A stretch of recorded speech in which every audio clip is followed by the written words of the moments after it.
Hello, and thanks for joining us. On the programme this evening. The primary school teachers on strike after claims of repeated violence from pupils. I'd been hit, I'd been kicked, I'd been bit, I'd had chairs thrown at me. A good day for me was a day where I didn't experience violence.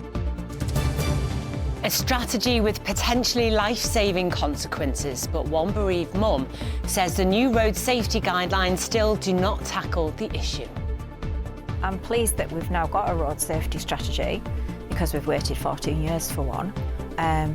But I don't think that the element of young drivers goes far enough.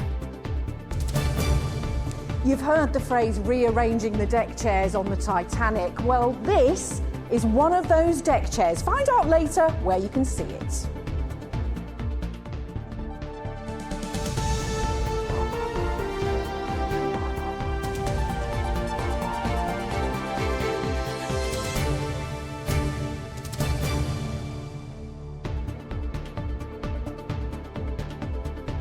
Well, first tonight, the claimed culture of violence at two Greater Manchester primary schools, where staff say they have often been left too scared to go into the classroom.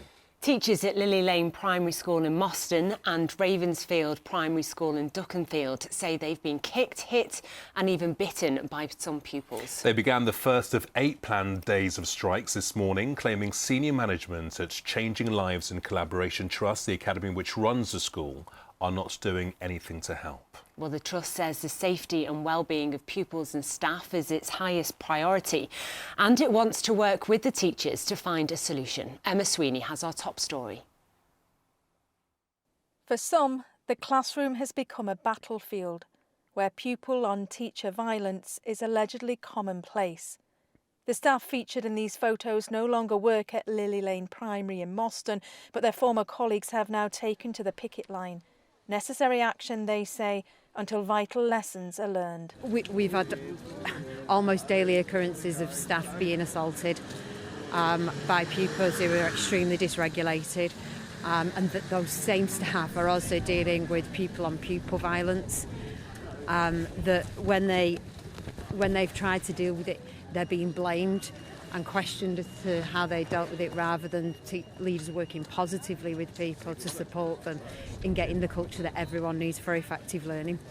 Conor Priestley used to work at the school, which is managed by the Changing Lives in Collaboration Trust, but he left at the end of last year. He said he could take no more. I'd been hit, I'd been kicked, I'd been bit, I'd had chairs thrown at me. I really realised after talking to my mum that when I was framing a good day as, oh, I didn't get hit today, I didn't get kicked today, that was a really terrible metric to be, judging what a good day was. There's more industrial action at a second school managed by the same trust. Staff there with similar concerns. One expert says she's worried but not surprised at the teacher walkouts. We have lots of unmet needs for children that have lived through the most difficult circumstances. Part of that is a COVID lockdown, part of that is the after effects of COVID, and those needs have never really been effectively dealt with through appropriate government investment and intervention, and that is now demonstrating itself in rising anxiety, rising depression, mental health problems that result in aggression in many of our classrooms. Those responsible for managing the schools say they've introduced a raft of measures to support staff and pupils, and say safety and well-being is of the very highest priority. The CEO said, "We completely respect the right of union members to take strike action where they believe it to be necessary. However, it's disappointing in this case that strike action is taking place so soon after the ballot without adequate opportunity to respond to members' concerns." But teachers say they can't afford to wait and warn that unless change comes quickly, the picket lines will remain in the weeks ahead. Emma Sweeney, ITV News. Well, next tonight, and Caitlin Huddleston was just 18 years old when she died in a car crash in South Cumbria. Her friend who was driving had only passed her test 4 months earlier. Well, today the government has set out how it hopes to reduce deaths on the roads, with a big focus on young drivers in particular.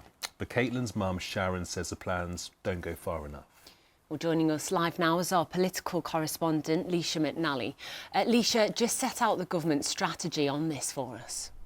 Well, the government says their aim is both very simple and very important. They want to reduce the number of people killed or badly injured on our region's roads by 65%. And today they laid out the plans for how they hope to do it. Among the headlines, a mandatory eye test for drivers over the age of 70, and they hope to lower the legal drink drive limit in England and Wales to bring it in line with Scotland. Now, some political opposition voices say these measures go too far and that it will hit businesses like rural pubs, especially hard. But North West Labour MPs told me they feel the plans are proportionate. To be honest, I think it's a great balance. Your road safety massively important to everyone, I think, across the country, including in my constituency. We just see far too many road deaths. One is too many. Every road death is a tragedy. So no, I think the balance here is right. It's a truly ambitious strategy, really comprehensive, and I'm really excited for what we can do with it. Well, elsewhere in the strategy is a big focus on improving safety for young drivers, but the measures are mostly focused on before someone takes their test. And one mother from Cumbria says that's simply not good enough. She's calling for something called a graduated driving licence, which also puts restrictions on young people for the first 6 months after they qualify as well, meaning they can't do things like drive at night, for instance, or have other teenage passengers in the car. Caitlin Huddleston was just 18 years old when she was killed in a crash outside Barrow. She was being driven by her friend who was newly qualified and also died at the scene. Caitlin's mum says while she welcomes the government's plans, she'll keep fighting to make them stronger. I know that she would want me to do this. I know that she would be devastated that she's been taken away from me. Like, we're devastated she's been taken away from us, and so I think Caitlin would definitely be going to me, come on, Mum, get this law implemented. Well, the government's plans will now enter a consultation period, hearing from members of the public and campaigners like Sharon, who say the road to safer roads for everyone is not yet run. OK, Leisha in Westminster tonight, thank you. A look now at some more of the day's news, and a woman has appeared in court accused of murdering her daughter in a house fire in Manchester. 4-year-old Lesma Rose Wibier died following the blaze in Rosham in March last year. Her family said she always had a smile on her face and will be deeply missed. Karen Wibier is charged with murder and arson with intent to endanger life. She was remanded in custody to appear at Manchester Crown Court. A teenage girl has fallen out the back of an ambulance that was travelling on the M6 motorway in Lancashire. It happened on Tuesday evening on the southbound carriageway at junction 32 near to the M55 turnoff. The teenager was taken to hospital but is not thought to have suffered any serious injuries. A gang of burglars who stole more than £1 million worth of property from homes up and down the country have admitted a string of offences at Chester Crown Court. The group of 5 Albanian men and 1 British woman all admitted their roles in the crime spree that saw 44 homes, including a number in Cheshire, targeted for cash, watches and jewellery. The gang are due to be sentenced next month. Well, next tonight, and the sister of the Liverpool-based drag star The Vivian says she's determined to get the drug ketamine reclassified to Class A, ranking it alongside heroin and cocaine. Yes, The Vivian died last January after struggling with an addiction to ketamine. Their sister Chanel spoke to ITV News as part of a special investigation into the drug. Reporter George Hancorn was given exclusive access to specialist ketamine treatment units at Alder Hey and also Aintree hospitals in Liverpool. Aintree Hospital in Liverpool. Medics are about to welcome their first patient in this brand new dedicated ketamine clinic. I've just finished an on-call run and we had the biggest number I've ever seen of inpatient ketamine users, and that's young people whose pain can't be managed. We'll find out as we chat to them, but yeah, most of them come to the clinic still taking ketamine. As ketamine's pushed through the body, it can damage and irritate the bladder lining, leading to scarring, and over time, the bladder can shrink. Take a seat. Thank you. Your bladder is getting better with the time off the ketamine. Definitely. You're getting more and more fluid in there, more and more urine in there. I was in nappies, I was wetting myself and I had no control, and now I'm also nappies. I wear pads but I'm also in nappies. Abby started taking the drug at 20 and was using it for 7 years. After 6 months off it, her bladder is only just starting to recover. And how's your bladder now? You said you're not wearing nappies So anymore, right? yeah, I've just recently got out of nappies, and I was told I was going to have a wee bag. I got told that I was risk of prolapses being in nappies, and you know what? I didn't believe it would be me. I really thought, okay, you're saying that to scare me and stop me, and you know what? It turned out it was me, and it did happen to me. Just a short drive from the hospital, I've come to meet a group who've seen what the drug can do to the very young firsthand. The session is made up of mums and their families who've either lost loved ones from the drug or worry that they could. That's all our children are to drug dealers, it's just profit. 22-year-old Megan runs this session. She started using the drug daily not long after her 18th birthday. I mean, I've seen my baby scream on the floor, and you've seen yours.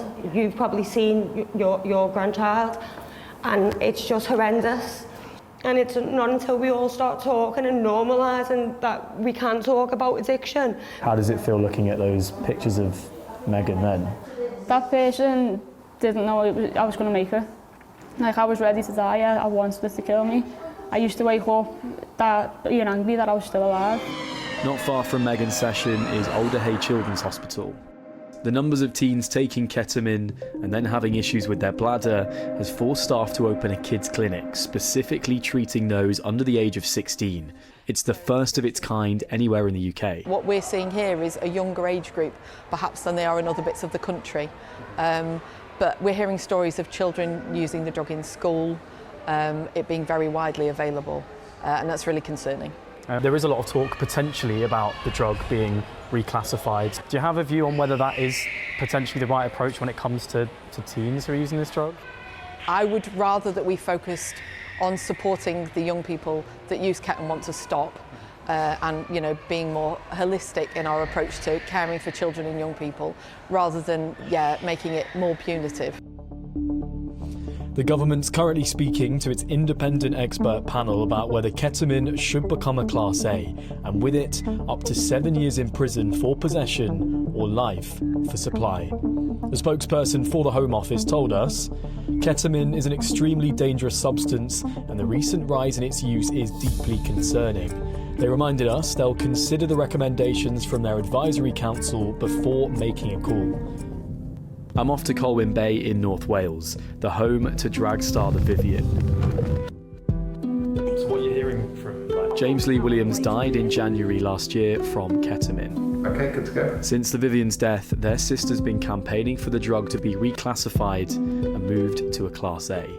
For me, instantly, looking at my brother's story, it is a harmful drug. It's taken my brother's life. So I really was passionate about making that change and having the drug reclassified to a Class A. I stand by that. How receptive have the government been so far? Do you think they will ultimately make that change? I hope that they are, but what I will say is I'm the Vivian's sister and I won't stop until I see the change that is needed. You can watch the full documentary on ITVX, and if you want some more information or help and support on ketamine addiction, please do head to our website. Earlier I spoke to Kerry Dare, who's a senior therapist at Oasis Runcorn, a dedicated addiction treatment centre in Cheshire, and I started by asking her about how bad things really are. So we're seeing a huge increase of ketamine users coming into my clinic, anyone from the age of 18 upwards really. Impacts men and women. We've had a huge increase. Just, last year we had the most clients that we've ever seen. At one point, over 75% of our clients were ketamine users. When people are coming into the clinic, Kerry, did they have an idea of what it does to your body, the issues with the bladder, for example? I think they've reached crisis by the time they get to us. I think they've sort of probably tried all options to try and self-care. We need to take them out of, put them into some safety, wrap our arms around them and show them some love and care, manage the pain, and try and give them the tools to try and break free from the addiction. Now, there are reports that we've seen of people as young as sort of 14 years old, if not younger, coming in. Does that surprise you from what you've seen? As I say, I think the peer pressure is from starting at school. So, yeah, we do see people from adult age, but, some of our other centres are seeing much younger. So what's the answer? Education. I feel like there should be more education in schools. I don't think I think it should be the stigma around it, around addiction in you know, as a whole, really. We need to break the stigma around addiction. We need to wrap our arms around these people and offer them the love and care that they deserve. Do you think the powers that be, government for example, understand how serious a moment this is when it comes to ketamine addiction? I don't think they do. I don't think they do. And like I say, people feel judged, people feel stigmatised because there's not enough recognition around drug use. Kerry, what would your message be to the government as it does consider the reclassification of ketamine? Please help these people, please classify it as a Class A drug. Please offer us some extra understanding and some extra support. People are dying of this disease. People are dying of ketamine. It's impacting the whole of the nation. And you've never seen it like this before? No, over 75% of our clients last year alone was ketamine users. You know, we're only very early in January. I'd say 70% of our clients that we've got in today are ketamine users. Okay. Kerry, many thanks indeed for your time. Much. Thank you. Thank you. Yeah, it is a really worrying issue. Well, here's what's still to come on the ITV Evening News at 6:30 with Mary. Coming up on the programme, the United States says its forces have seized a Russia-linked oil tanker, having tracked it across the Atlantic. On social media, the US-European Command said the merchant vessel was seized for violations of US sanctions. Scotland's schools are closed for a third day as Storm Goretti looms. Amber weather warnings are in place across parts of the country for tomorrow. And sheep on a shopping spree in this supermarket in Bavaria. Well, do join me for those stories and more at 6:30. I need to know more about those sheep. I wonder if they fleeced the shopkeeper. Sorry. Time for sport now, and Darren Fletcher's time in the United hot seat might not last for long. Hello, Mike. Yeah, hi guys. He might have to make the most of his big moment tonight as he takes United to Burnley. That's because two of his former teammates are leading the race to become the caretaker manager of Manchester United. Ole Gunnar Solskjaer and Michael Carrick have emerged as the main contenders to help steady the ship at Old Trafford after Ruben Amorim's dismissal on Monday. It's believed both have held talks with the club, with more planned later this week. It's not out of the question they could work together. Carrick was previously part of Solskjaer's coaching staff when Solskjaer was appointed United manager back in 2018. But for now, it is Darren Fletcher who's in charge. His first game as United's interim manager is just under 90 minutes away now. He takes United to Burnley in the Premier League, and he's revealed he only accepted the role after consulting the great Sir Alex Ferguson. I don't like to make any major decisions or things without speaking to Sir Alex, and that's something I've done since I've been at the club and since I've left the club. And everything I do, I've got a really good relationship with Sir Alex, so it's probably the first person that phoned actually, so I wanted to speak to him first. And ultimately to get his blessing, to be perfectly honest with you. I think he deserves that respect. I wanted to run it by him what he thought, and he was supportive of it, and he echoed my thoughts, which I've always said. It's your job to do the best for Manchester United. It changes maybe our preparation a little bit now in terms of what we're up against, what we could be up against, and we've prepped for both scenarios in that, and full focus has been on us really. Also in action tonight are Manchester City, who take on Brighton at the Etihad. With Arsenal not playing till tomorrow, City have the chance to close the gap at the top to 3 points, but they aren't helped by some long-term injuries in their defence. Meanwhile, Everton are at home to bottom club Wolves. The Blues have recorded just one win from their last 5 games and have their own injury problems. David Moyes hopes fans can be patient. We get support when we play well and we win, and we keep progressing. We're trying to progress all the time. We're trying to get better, and we have to try and do that. But this is a little bit of a difficult period for us, and I hope that the Everton supporters will understand that as well. A bit shorter players, couple with AFCON as well. It's just making life a little bit more awkward for us. Well, next to Rugby League, and the former Salford captain now in charge of their revival. Ryan Brierley's boyhood club was wound up by the High Court last month, but now, after the launch of a Phoenix club, he's retired from playing to become chief executive. He's been talking to Chris Hall. Becoming Salford captain was one of Ryan Brierley's proudest career moments. To see the club crumble around him, the most devastating. Last year was heartbreaking. Went into the season with full of hope. I think we really believed we could challenge the big boys, and for it to be ripped apart through no fault of ours as well. Like we didn't do anything wrong as players. Yeah, it was gut-wrenching for me to leave, and I never wanted to leave. He had little option. As wages went unpaid, players went elsewhere, and a makeshift squad lost by huge scorelines, even forfeiting a fixture.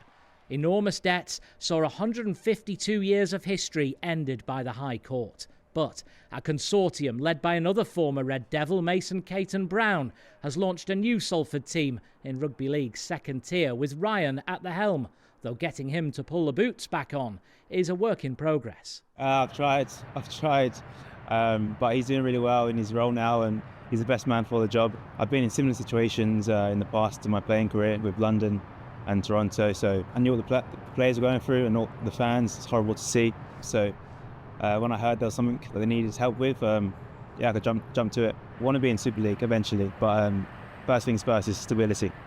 I lost a lot of love from it last year. I lost a lot of love for playing. The fire had gone, and it was probably written in the stars a little bit for me to get the chance to, I guess, be a fan, be a player, be a captain, then be a leader is something that I won't take for granted. The challenges here are still huge. They've had a month to build a squad from scratch, ready for next week's emotional opening game against Oldham. And the spectre of the old club's owners is hard to shake. There's certain agents who don't want to deal with us because they're owed money from previous. Add to the fact players don't trust that they're going to get paid on time, and these 25 teams been training for 6 weeks and had their players signed up. So these guys are probably going to train 3 times before they play a game, which is a little bit dangerous in itself. There's going to be a big crowd on that first night, and they'll never forget that. When we invite the whole of the rugby league community, we've saved 152 years of history, so we want to treat that game as a big celebration and get everyone down. I want to apologise to every fan what came to our stadium, both home and away fans, because it's not fair what we did to people last year. Again, I know it wasn't us, but we still carry that Salford name, and that Friday night will be hugely emotional. I probably had to take myself away on my own for a little bit. In 6 years, Salford went from a grand final and a Challenge Cup final to playing its final game. But the fans now welcome a new dawn, thanks to old heroes. Chris Hall, ITV News, Salford. And finally, to some shock news in the cycling world. Simon Yates has announced his retirement. The 33-year-old, who's from Bury, won the Giro d'Italia last summer, his second Grand Tour title. A great career. We wish him well in his retirement. That's your sport. Absolutely. Thanks so much, Mike. Now, more than 110 years after the Titanic sank, fascination remains with the doomed liner that was owned by Liverpool's White Star Line shipping company. And now the old headquarters of the firm, right on the city's waterfront. You can see some of the artefacts found in the wreckage of the supership that sank on her maiden voyage. It's now the White Star Line Hotel, and Anne O'Connor is there for us. Hello to you, Anne. Hello, Gamal. Yeah, it's particularly poignant that the exhibition is here, where, of course, the eyes of the world turned when Titanic sank in 1912. The offices of its owners, the place where it was registered. I'm joined by Tom Rotherham, a bit of an expert in all this. He's gathered together all these artefacts. Tom, the star of the show is definitely the deck chair. Tell us about it. It really is. There were about 7 surviving deck chairs that we know of. What makes this one particularly interesting is that it's carved with the number 7 on each side of the headrest. That means we can locate its placement on the Titanic precisely, which was Adeck Promenade right outside Edith Russell's cabin. It's really haunting, isn't it? Because, of course, deck chairs were thrown into the water to try to save crew and passengers. That's why this deck chair survives. It was found floating in the sea about 10 days after the sinking, kept as evidence. That's why it survives to this day. And there were 1,500 people killed on the Titanic, weren't there? So this was among those bodies. That's where it was found, by the Minia, the cable ship Minia, yeah. OK, let me take you round here to the grand staircase. We've got a tiny bit of the grand staircase here. It's in great condition. It is. A lot of people think this comes from the wreck site. It doesn't. This was also found floating next to our deck chair. That's why it survives in such pristine condition. It's made of solid English oak. It's a beautiful example, and you know how special it is to see a piece of the Titanic as it would have looked on the ship. And it looks straight out of Winslet and DiCaprio, doesn't it, on there? It would have done, yeah, that's right. Why are we still so fascinated with the Titanic? I think it's a story that covers all aspects of our society. You know, there were the poorest people travelling to America to start a new life, the richest people in the world are on board. It was also the end of the Edwardian era, so in a way it was the start of a story, the end of a story. It captures so many imaginations around the world, and it's become a bit of a legend, a bit of folklore, a bit of our culture. Tom, thanks very much. Well, you've got plenty of time to see the exhibition because it's open here at the White Star Line Hotel until March the 10th. And it's absolutely fascinating. Fascinating stuff. Here's Nick with the weather.